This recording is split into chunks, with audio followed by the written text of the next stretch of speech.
ክረምቱን ምክንያት በማድረግ በንባብ ላይ እንዳወጋቸው ኤፍኤሞችም ይደውሉልኛል። በተጨማሪም ደግሞ የዚህ የዩቲዩብ ፕሮግራም ተከታታዮችም ስለ መጽሐፍት እንዳወጋቸው መጽሐፍ እንድጠቁማቸው ሀሳብ ይሰጡኛል። ጥሩ ነው። ነጥዬ ገሌን አንብቡ ማለቱን አልፈልገውም። አሁን አንዳንዶቹ ኤፍኤሞች ትላንትና ነው ኤፍኤም 97.1 ላይ አንዱ 5 መጽሐፍ ምረጥ አለኝ። በቃ ምንም እንደ ህግ የደነገጉ ስለሆነ ቢያነቧቸው ጥሩ ነው እያሰብኳቸው ጠቆምኩኝ። ለእኔ መጽሐፍት ማንኛውንም መነበብ አለብህ ብዬ ነው የምገምተው።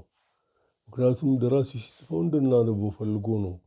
ከዛ ውስጥ ነው ምርጥ ፍልስፍና፣ ምርጥ ልቦለድ፣ ምርጥና ተነባቢ የሆነ የግጥም መድብል፣ አለበለዛም የሰዎች ግለ ታሪክ እያልን በአያሌ ርዕሰ ጉዳዮች ላይ ሊመሩን የሚችሉ አቅጣጫ ሊያሳዩን የሚችሉ መገለጥን ሊጨምሩልን የሚችሉ ደራሲያን ጋር የምንገናኘው በዛ አጋጣሚ ነው እና ነጥሎ ገሌ ማለቱን አልወደውም።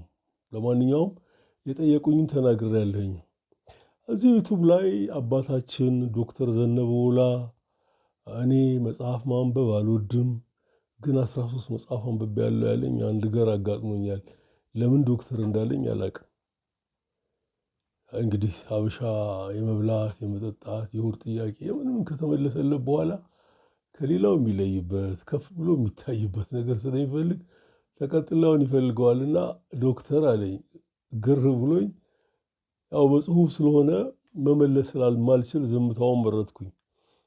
ምናልባትም ከአንድ 20 ዓመት በፊት ወይዘሮ ትበርህ ተወልደ መድህን የሚባሉ ዶክተር ተወልደን ከርባ ገረድ አድዋ መጥተው የመጀመሪያ ደረጃ ትምህርቱን ያስተማሩትን አክስቱን ላናግር እዚህ አዲስ አበባ ስለነበሩ ቫቲካን ኤምባሲ አካባቢ ሄጄ ነበር።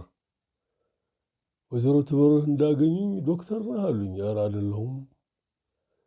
ዶክተር ተወልደ እኮ መጥቶ የሚያናግርሽ ዶክተር ነው ብሎኛል አለ። አይ ግድ የለዎትም ዶክተር ተወልደ አይሳሳትም፣ እኔም አይደለሁም። ለማንኛውም የማናግረው ሰው ግን እኔ ነኝ ስላቸው ትንሽ ከጣርክ እኮ መሆን ትችላለህ አሉኝ። ለእኔ ትንሽ መጣር፣ ትንሽ መገለጥ፣ ትንሽ መጣርን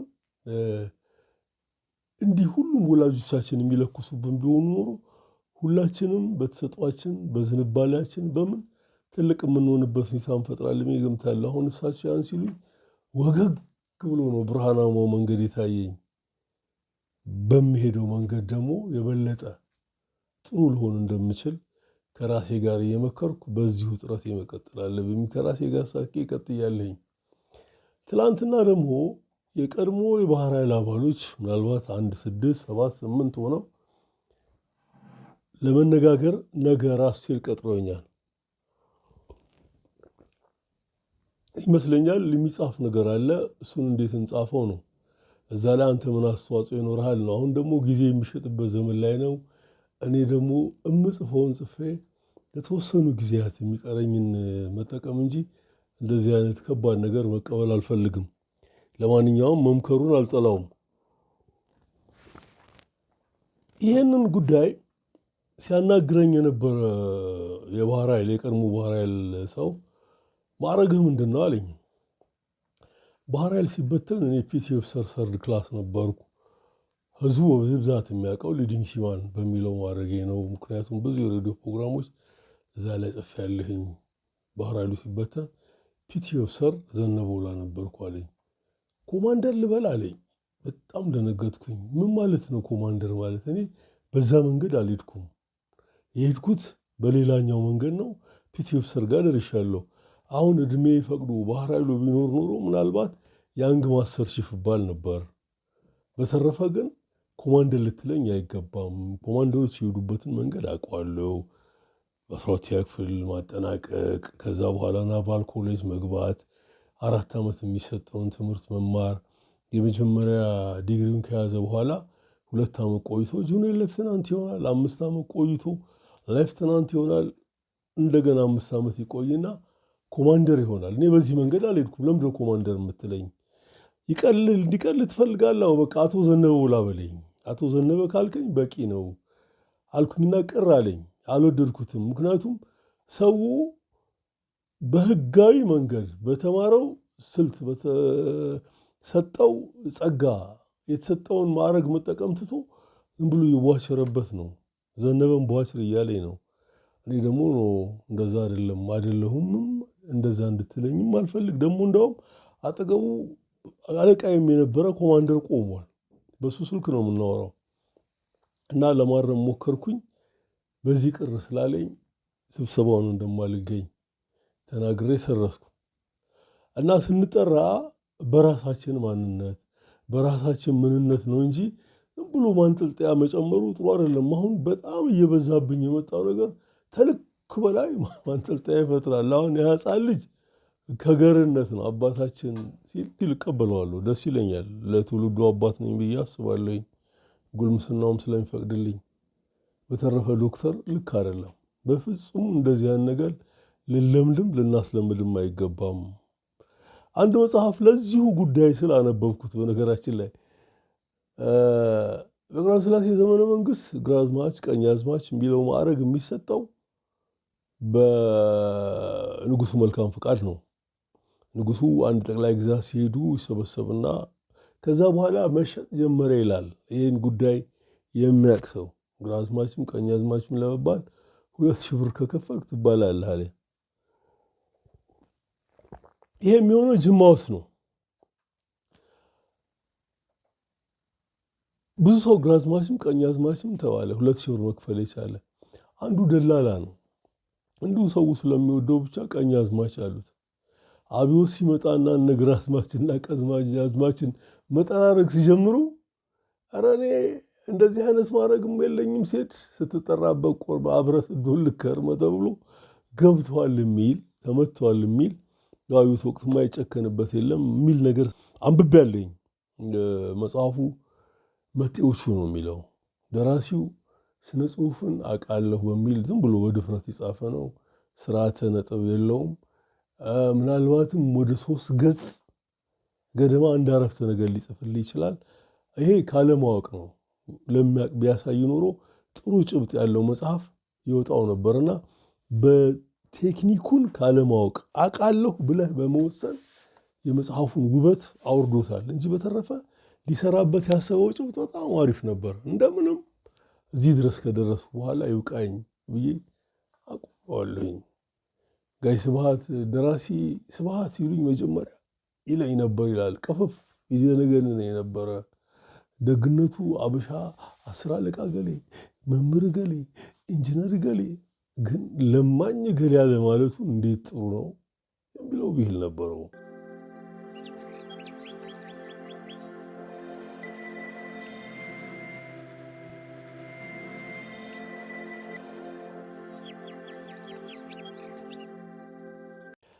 አሮጌ መጽሐፍ ተራ በበርካታ ርዕሰ ጉዳዮች ላይ ምናልባትም ከ30 ዓመት በላይ በሳምንት 1 ቀን 2 ቀን እየሄድኩ እውላለሁኝ፣ እወያያለሁ።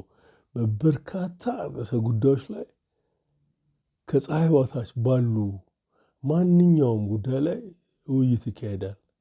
ውይይቱ መደበኛ አይደለም። ድንገት ትገናኝና አንዱ ደራሲ ይመጣል። በዛ ላይ ጥልቅ ያነበበው ነገር ይኖርና ፍልስፍናው ላይ ይዞ ይሄዳል።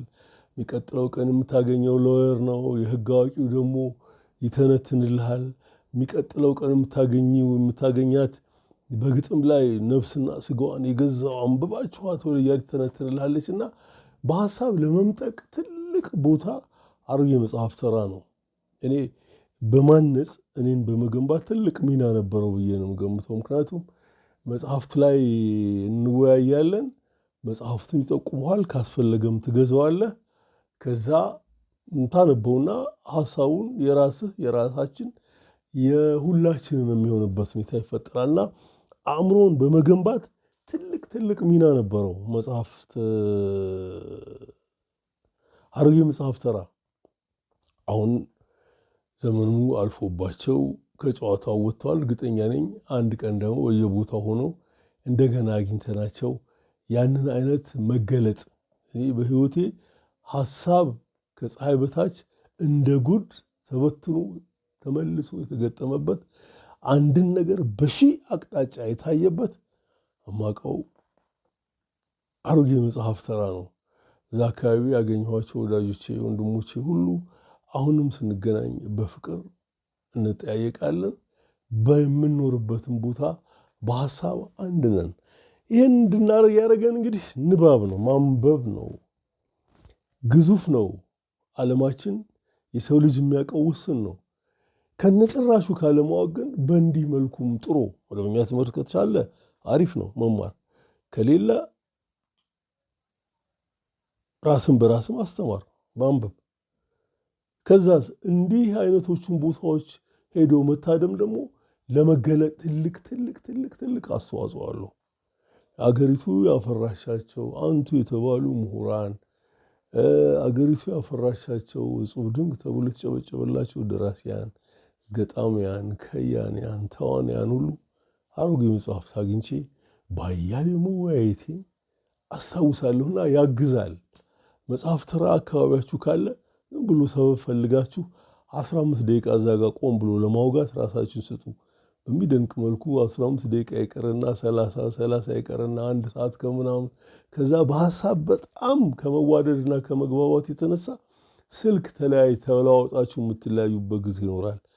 የሰነዘረችልህ ሐሳብ ወይ የሰነዘረልህ ሐሳብ መንፈስን ገዝቶ ትልቁ ነገር እኮ ሐሳብ ነው። ሰውን አጥንትና ደሙ ብቻ አይደለም ሙሉ አድርጎ እንዲንቀሳቀስ የሚያደርገው ማሰብ፣ በማሰብ ውስጥ ኃላፊነት፣ በኃላፊነት ውስጥ አገርና ወገንህን መጠበቅ፣ በእውቀትህ በብልሃትህ በሰለጠንክበት እንዴት ነው አገሬን ፕሮቴክት ማድረግ የምችለው? እኔ የሆዴን ጥያቄ መመለስ ብቻ ሳይሆን እንደ ዜጋስ ምን ማድረግ አለብኝ? እንደዛ እንድናስብ ያደርገናል። እልፍ ነው። ዩኒቨርሱን ነው የምዳስሱት። በዓለም ላይ በየትኛውም ሊቀ ሊቃውንት አሮጌ መጽሐፍ ተራ ሳይነሳ ሳይደነቅ ሳይብጠለጠል በተለያየ አቅጣጫ ህይወቱ ሳይፈተሽ የሚውልበት ጊዜ አልነበረምና እወደዋለሁኝ። የምትችሉ ከሆነ አንዱ ዩኒቨርሳል እውቀትን ዓለምን በምልአት ለማየት የሚረዳችሁን ነገር ለመገኘት ሰበብ ፈልጉና አሮጌ መጽሐፍት ብቅ በሉ። ከዛ በኋላ በሐሳብ ይዟችሁ ጅው የሚለውን የምትለውን ታገኙታላችሁ።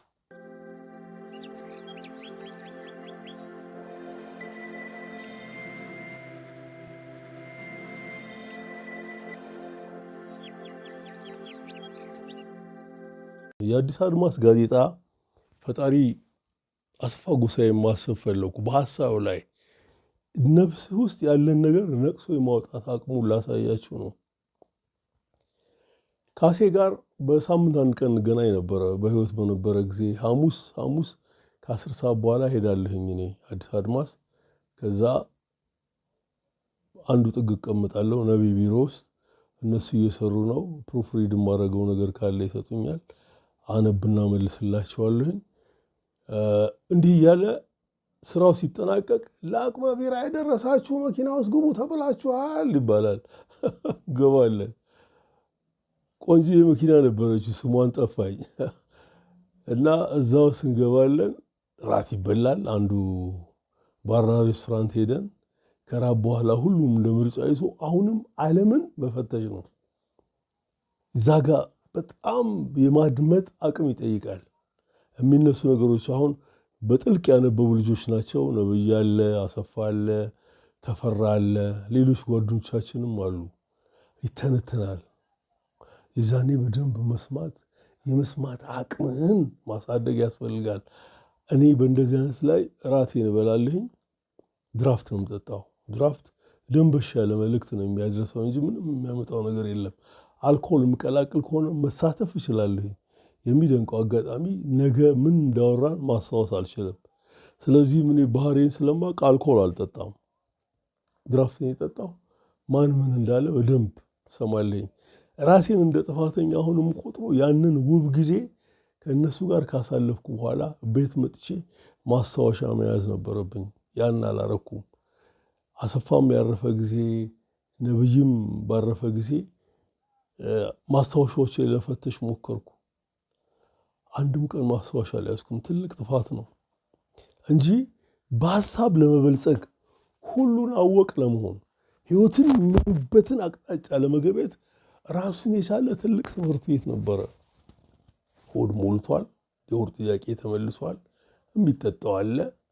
አገር ሰላም ከሆነ ያውጋ ከጓደኛ መማርን የመሰለ ትልቅ ነገር የለም።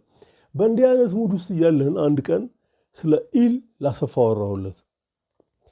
አሴ የጭን ኮምፒውተሩን ከፈተና ስፔሊንግ አለኝ። ደብል ኢኤል አልኩት። ደብል ኢኤል ሲመታ ኢል መጣለት። ኢል ወደ እባብነት የሚወስደዋል፣ ወደ አሳም ያመጣዋል። የተለያየ ዝርያዎች ናቸው ያላቸው ኢሎች። ይሄ የእባብ ዘር ልክ ለአቅመ ኢል ሲደርስ የጉርምስና ዕድሜ ላይ ከሴቶች ጋር ስር ያሰኘው ነው። ስለዚህም ሴቷን ፍለጋ ረጅም ርቀት ይሄዳል። በባህሪው በነገራችን ላይ ቁጡ ነው። በመላው ዓለም በሚገኙ ሞቃታማ ባህርና ውቅያኖስ ውስጥ ይኖራል። ባልሳሳት ጣናም ላይ አለ ብዬ ገምታለሁ። ምክንያቱም ፍሬሽ ወተር ላይ ኢል እንዳለ ሌላ ንባብ ያሳይቶኛል። ቀይ ባህር ላይ ኢልን አይቼዋለሁ ተጠምዶ። መረብ ውስጥ አይገባም። በሚደንቅ መልኩ ግን ሁክ ውስጥ ይገባል። እኔ ሰራበት የነበረ ጀቲ ላይ ተጠምዶ አይቼዋለሁ። በጣም ቁጡ ነው። ዋሻዎችን፣ ትንሽ የተቦረቦሩ ቦታዎችን፣ ከለል የሚልበትን ስፍራ ይመርጣል። አንዳንድ ቃዥቃዣ ወይም እንደ ሁሉን አውቅ ባይ ዳይቨር በሆነ ነገር ነካለው ሲል ይነድፈዋል። ከነደፈ እስከ 550 ቮልት የማመንጨት አቅም አለው። ኤሌክትሪክ ፓወሩ ኤሌክትሪክ ፊሽም ይሆናል። አሉ ሌሎች የኤሌክትሪክ ማመንጨት የሚችሉ የአሳ ዝርያዎች አሉ፣ ኤሌክትሪክ ፊሽም የሚባሉ። ኢልም ያመነጫል። ነደፈ ማለት ገደለህ ነው በቃ። ይሄ ቁጡ የአሳም የእባብም ዘር የስራ ወቅት ሲደርስ ረጅም ርቀት ነው የሚሄደው። ረጅም ርቀት ይሄዳል። ሴቷን ያገኛታል። አሴ እየሰማኝ እንደሆነ ስል ቀጥል እየሰማው ነው የምትለው እኮ እውነት ነው እያለ ይለኛል። እኔ ይሄዳል፣ ሴቷን ያገኛታል። በአቅመ ኢል ስርዓት መሰረት ያሽኮረምማታል። እሷ እንቁላሏን ስጥል፣ እሱ ደግሞ እሷ እንቁላል ላይ የዘር ፍሬውን ሲያፈስ ነፍስ ከስጋው ሲለያይ አንድ ይሆናል፣ ይሞታል። በሕይወት ዘመኑ አንዴ ስራያን ለመፈጸም ነው ያን ሁሉ ኪሎ ሜትር ሄዱ ሴቷን አግኝቶ። አሰፋ በጣም ተደነቀ።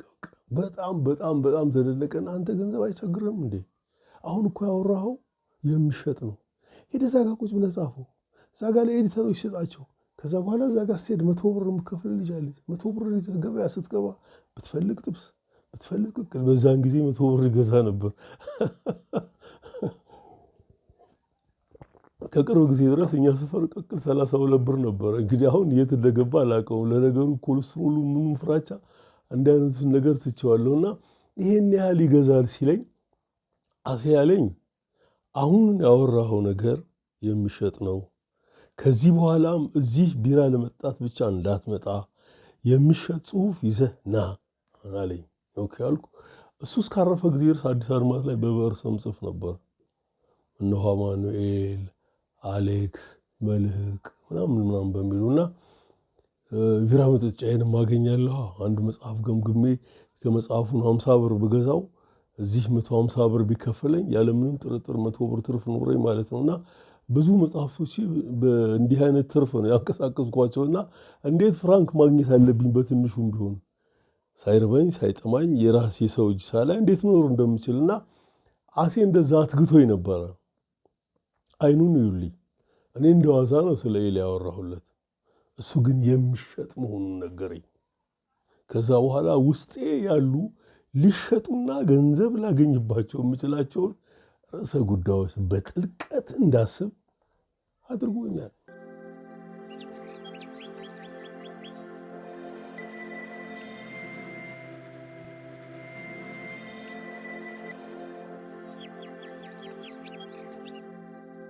ዶክተር ታደለ ገድሌ ወዳጄ ነው።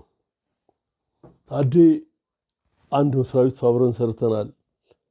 አብሪ ቀለማት ከቅኔ ቤት እስከ ባህር ማዶ ታደለ ገድሌ ጸጋዬ የሰው ልጅ አውቀዋለሁ ብለን ልናፋችንን ሞልተን ደረታችንን ነፍተን ልናገር እንችላለን። ታዴ ካለኝ ቅርበት አኳያ በደንብ ማውቀው ነው የመሰለኝ።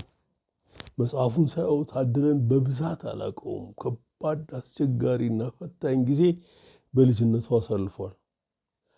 ከዛ በኋላ ደግሞ ሶቪየት ዩኒየን ሄዶ ተምሮ ሶቪየት ዩኒየን ክሳው ጥሩ ጊዜ አሳልፎ ተመልሷል እና ከባድ አስቸጋሪ ጊዜ እንዳሳለፈ ግለ ታሪኩን ሳነብ ነው የተረዳሁት። ዶክተር ታደለ አንዴ ቢሮ ውስጥ ቁጭ ብለናል። አንድ መስሪያ ቤት እንሰራለን ብያለሁ። መስሪያ ቤቱን ስም ረስቼዋለሁ አሁን። አባቴ ይህንን ስል ቢሰማ በይቴ ካሎ ነው የሚለው። በጋሙኛ ነው የሚያስበው። በይቴ ካሎ ነው የሚለው። ተመልከቱ፣ ጥጋብ እንዴት እንደሚያደርገው ታያለህ። ረስቻለሁ ትላለህ፣ ውጣ ከዚህ ነው የሚለኝ። ረስቼዋለሁ፣ ለዘላለምም ረሳዋለሁ። አሪፍ መስሪያ ቤት ስላልሆነ ከታዴ ጋር አንድ ቢሮ ተቀምጠን የዕለት ስራችንን ስንሰራ ስራ አስኪያጃችን የነበረው አቶ ፀሐዬ ደባልቀው ገባ ቢሮ። አቶ ፀሐዬ ገብቶ እኔን ውጣ አለኝ። እኔ ጁኒየር ነኝ፣ እዛ ጋር ጨፍራ ነኝ። ወጣሁ። እኔ ቡናዬን ጠጥቼ የምቆየውን ያህል ቆይቼ አሁን ሄዷል ብዬ ባሰብኩ ጊዜ ስመለስ ታዴ ራሱን ለአንድ ስራ ሲያዘጋጅ ደረስኩኝ። ምንድን ነው አልኩት። 5 መጽሐፍ አሁን እንዳነብ አዞኛል። እነዚህም መጽሐፍ አንብቤ 15 ገጽ ጽሁፍ በእነዚህ መጽሐፍ ጭብጥ ላይ ጽፍለታለሁኝ። ከዛ የሚቀርብ ወረቀት አለ፣ ለጋዜጠኞች የሚሰጥ ስልጠና አለ። እርግጠኛ ነኝ አንተም ትኖርበታለህ። እዛ ላይ ያቀርበዋል አለኝ። አሪፍ ነው አልኩ። ታዴ ወደ ንባቡ ሄደ። እኔ የዕለት ስራችንን የዛ ቢሮ የሚሰራውን ስራ እኔ ወሰድኩኝ ኃላፊነት እና ታዴ እርግጠኛ ነኝ ወደ 10 ቀን ምናምን ፈጅቶበት መጽሐፍቶቹን አነበበ። በጣም ይገርመኝ። ሌሊት ከቀን አንብቦ ጨረሰ። ያነዛ መጽሐፍ ውስጥ የሚያስፈልጉትን አጫጭር ጭብጦች በደንብ ያዘ።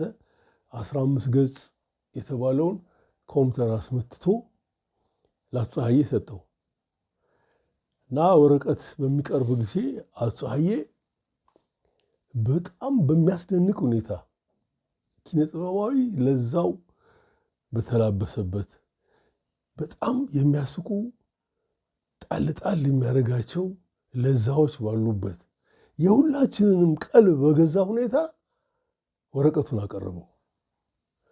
ገረመኝ። እኔ በጣም አደነኩትም። ምክንያቱም እነዛን መጽሐፍ ፀሐዬ ቀደም ብሎ አንብቧቸዋል። አሁን ማስታወስ እንዲችል የታደለ ጥናትና ወረቀት እንዲኮረኩረው ብቻ ነው።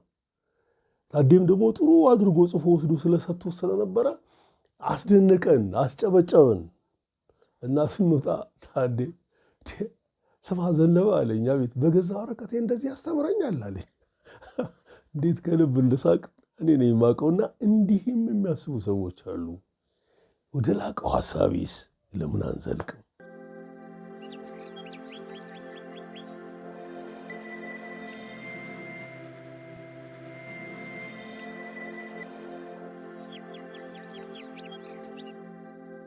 አቶ ሙሉጌታ ሉሌ እንግዲህ ከዚህ ዓለም በሞት ተለይቷል። አገሪቱ ምናልባት አሉኝ ከምትላቸው ከነበሩት ሲኒየር ጋዜጠኞች ሰልፍቶት ራሱን በራሱ ያስተማረ በኮሎኔል መንግስቱ ኃይለማርያም ዘመን ከፍተኛ ኃላፊነት ላይ በነበረ ጊዜ ከኮሎኔሉ ጋር ለበርካታ ሪፖርቲንግ ስራዎች አብሮ ይወጣል። ሁሌም ሄዶ በመጣባቸው ሀገሮች በሙሉ መጽሐፍት ይዞ ይመለሳል ነው ያለኝ መረጃ። ያነባቸዋል እነዛም መጽሐፎች። እስከ ኢህአዴግ መምጣት ድረስ ፖቴንሻሉን አልተጠቀመም። ምክንያቱም የፖሊሲ አስፈጻሚዎች ቢሮስ ነው፣ ግማሹነት የሚወራበት ነው የሚሰራበት ጋዜጣ፣ የመንግስት ቲፎዞ የሚኮንበት የመንግስት ጉዳይ ብቻ የሚቀነቀንበት ቦታ ላይ ስለነበር የሙሉጌታ ሉሌ ፖቴንሻል የታየው ከኢህአዴግ መምጣት በኋላ ፕሬስን ለቆ የግል ፕሬስ ውስጥ ከገባ በኋላ ነው። ጦቢያ የሚሉት መጽሔት ነበር። እነዛን ያነበባቸው ሰዎች ጸጋዬ ገብረመድህን አርአያ የብዕር ስሙ ነው። ሌላም የብዕር ስም አለው። ምድር የሚንጹ በጣም ትልልቅ ጭብጦች ላይ የሚደንቅ መጽሐፍ ጽፏል። አሁን ይህን ልጁ ናት ያስጠረዘችለት።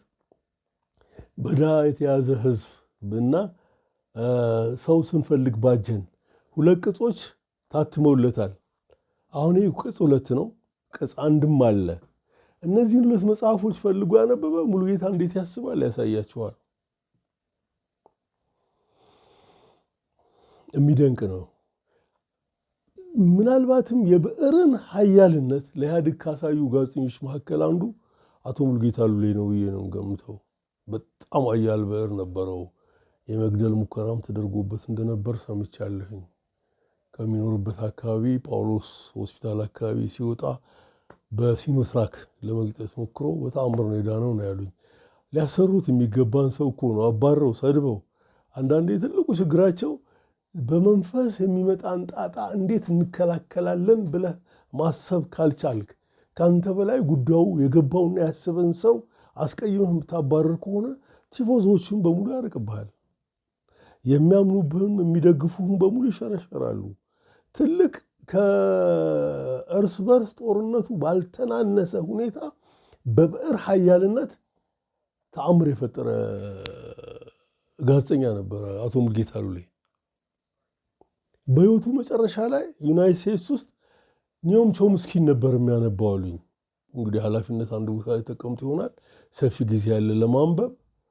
እዛ በሚሰራ ጊዜ ኒዮም ቾምስኪን ነበር የሚያነባው አሉኝ። ኒዮም ቾምስኪ አሜሪካ ከፈጠረቻቸው ቲንከሮች መካከል አንዱ ነው፣ ነምበር 1 ነው።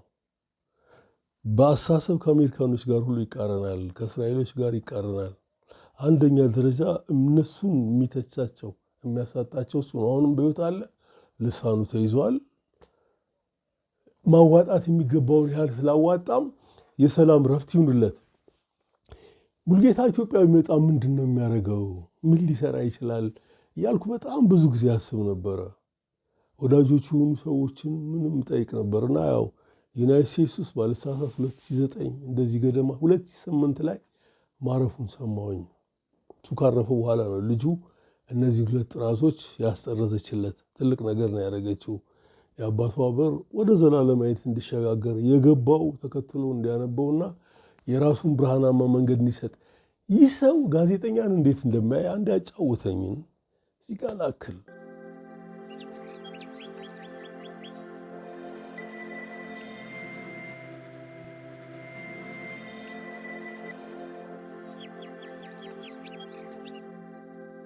ፕሬስ ውስጥ በነበረ ጊዜ በቀለ ተሰማ እንበል። በቀለ ተሰማ ጎበዝ ጋዜጠኛ ነው፣ ይጽፋል፣ የሚችለውን ያህል ይጥራል።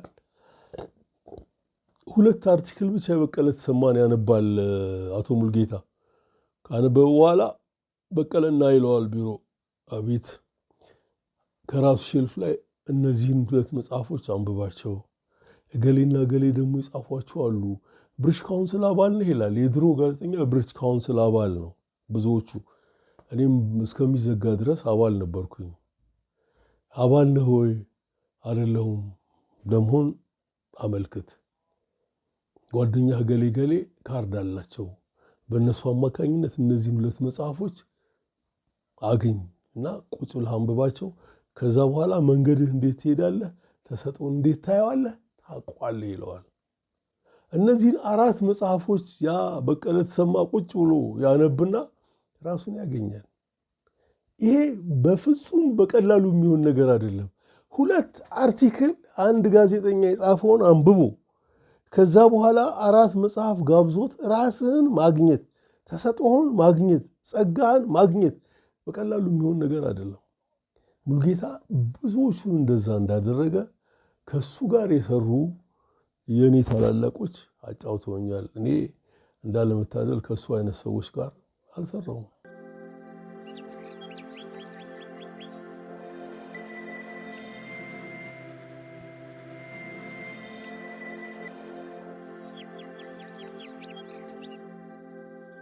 ነገ ስብሰባ አለ፣ መሞትም ክልክል ነው አለን። አንድ ቀን የጋዜጣችን ዋና አዘጋጅ ብቅ ብሎ ግዙፍ ነው፣ ረጅምም ነው፣ አርበ ሰፊም ነው። በሩ ላይ መቶ ሲቆም ያጠላብሃልና ሳትወድ በግድ ቀና ትላለህ። ነገ ስብሰባ አለ መሞትም ክልክል ነው ብሎ ተመለሰ። ደነገጥኩኝ። ባለፉት 60 ምናምን ዓመታት እዚህ ምድር ላይ ስኖር አንድም ቀን ነገ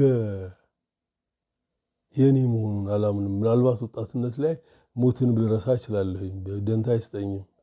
አውቀዋለሁ በወጣትነት ወኔ ወደ ኤርትራ ሲሄድ የሚቀጥለውን ጦርነት ተካፍዬ እመለሳለሁ ብዬ እንደ ቀልድ ተናግሬ ወስዶ እንትኑ ላይ ነው እግዚአብሔር የጻነኝ። ደነግጣለሁ አሁን ሳስበው። ሞትም ትዝ አይለንም በወጣትነት። የጎለመስን በሄድን ቁጥር ግን አንድ ቀን በሰላም ከተመረቀችልን ሳይርበን ሳይጠማን ሳይቆርጠን ችጋርና ችግር ሳናይ ድረስልን ብሎ የሚወተውተን ሳይፈጠርብን ማለፍ ቀላል አይደለም። እያንዳንዷን ቀን ከእግዚአብሔር ጋር በውል ተፈራርመንም ባይሆን እየተሰጠችን ነው እዚህ የምንደርሰው እንጂ ዘላለም ውስጥ ነው ያለነው። የተሰጠችን እድሜ ያለች ያችን በሰላም ኖረን ለማለፍ የሚያጋጥመን ሲኦል አምላክ ገለል እንዲያደርገው እየጸለይን እንጂ የምንኖረው ነገ እኔ ከእንቅልፌ ተነስቼ እዚህ ስብሰባ ላይ መገኘቴን አላውቀውም። ምክንያቱም ነገ በእኔ እጅ አይደለም፣ አሁን ነው እኔ እጅ ላይ ያለው፣ እየሰራሁበት ነው። ከዛ በኋላስ ምን ይሆናል አላውቀውም። ለዋንኛውም እንጸልይበታለን፣ ለምናለን፣ ምን ላለን፣ ግን መቅረት የማይቀር ነው። እንዴት አይነት ድፍረት ነው! ነገን ሞትን የሚያክል ነገር ሁሉ ማስቀረተ ስብሰባው ላይ መገኘት ለምሮ ይፈለገን። ይህ ከራሴ ጋር ቆዘምኩኝ። የታየኝ ግምገማ ነው። ግምገማ በእኔ አስተውሎት ኢህአዴግን ለድል ያበቃው ግምገማ ይመስለኛል። በስርዓቱ ጋር በሚታገሉ ጊዜ አንድ ቦታ ላይ ሲሆኑ ይገማገማሉ። ማጥራት ያለባቸውን ይጣጠራሉ። መስተካከል ያለበት ይስተካከላል። መታረም ያለበት ይታረማል። ጉዞ ይቀጥላል። ይሄንን አንድ ቀን አንስቼ ስናወራ በአንድ ወቅት ስራ ባልደረባ የነበረው ሻለቃ ገበየሁ ዋለልኝ በተጨማሪም አለኝ ስለው የማዕድ ተብሎ ማታ ቀን ሲጓዙ ውለው ማታ የሆነ ቦታ ላይ አዳር ይደረግና በእያንዳንዱ ትሪ ላይ ከባድ ለሚበሉት በእያንዳንዱ ስራ የማዕድ አጀንዳ ተብሎ ይሰጣቸዋል አለኝ። እንዲህ እያደረጉ ነው አዲስ አበባ የደረሱትና ትልቅ ቱል ነው በእውነት ተማምኖ ከልብ ለሚሄድ ታጋይ። እዚህኛው ግን መተራረጃ ነበረ። ታድመው እንትን አብረው ቡድን ፈጥሮ ይመጡብሃል። ማን ተመቺ ምን ተመቺ እንደሆነ አይታወቅምና የዓለም መጨረሻም ይመስላል። እዛ ጋር ኃይለኛ መጨካከን አለ። ስለዚህም አንዳችንም ሳንሞት እዛ ቦታ ላይ መገኘት እንዳለብን ያስገደደን ግምገማ አለ ማለት ነው። ያስተምራል። ሲኦልም ቢሆን የዛን ያህል ደግሞ ቅስም ይሰብራል። ቅስም ሰባራዎችን አውቃለኝ። አሳዛኝ የሆኑ ወንጀሎች ተፈጽመዋል። በራሳቸው ላይ ሞት የፈረዱ አሉ። በዛው ድርጅት ሰራ ምናልባት የራሳቸው ችግር ሊሆን ይችላል። አለበለዚያም ስራው የፈጠረባቸው ወይ በግምገማ መቆሚያ መቀመጫ ሳጥቷቸው አላቅም። አስታውሳለሁ። ራሳቸውን የገደሉለት ሰዎች አስታውሳለሁ። የቁም ሞት የሞቱም አስታውሳለሁ። ቅስመ ሰባራ ሆኖ በራስ መተማመን አተው ያ ሁሉ ነገር ተጭኖበት ሁሉም ጉዳይ ያገባኛል ብሎ በሚሰራ ጋዜጠኛ ነፍስ ውስጥ እንደገና ግምገማ ጨምረህ ድራሹን ማጥፋት አግባብ ነው ወይ? የቀውሰምኩ እንደማይነጋ የለም ነግቶ አልሞትኩም። እዛ ነገ ስብሰባ አለ መሞትም ክልክል ነው ተባለበት ስብሰባ ላይ ተገኘሁ። ሰላም በምድራችን ላይ ይስፈን።